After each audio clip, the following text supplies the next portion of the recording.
नूतन लसिया बहुत है।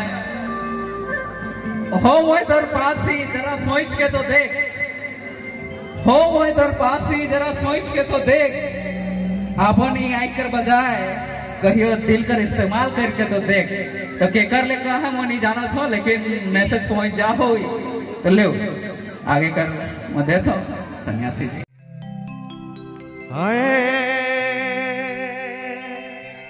हाल हे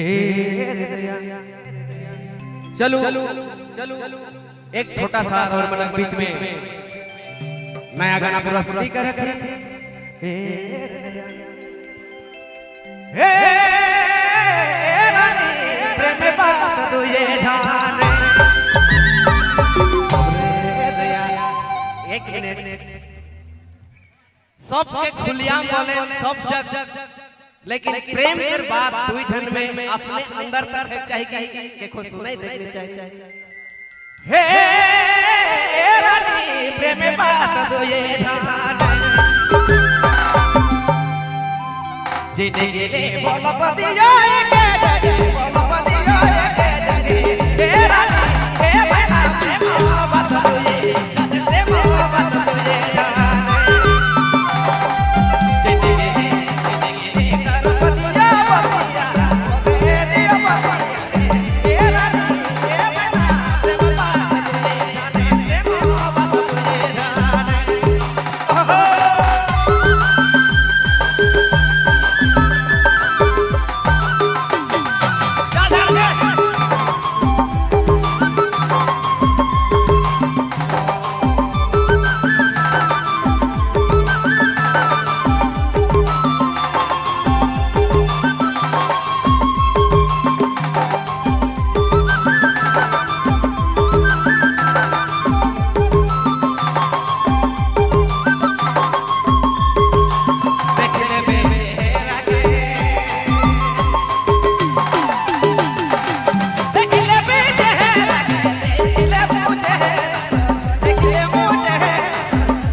ज्यादा नहीं हे हृदया कोवना का ढकर ढोलकी बाली रे गला हरि नामी घर चला रे गला हरि नामी घर चला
हरे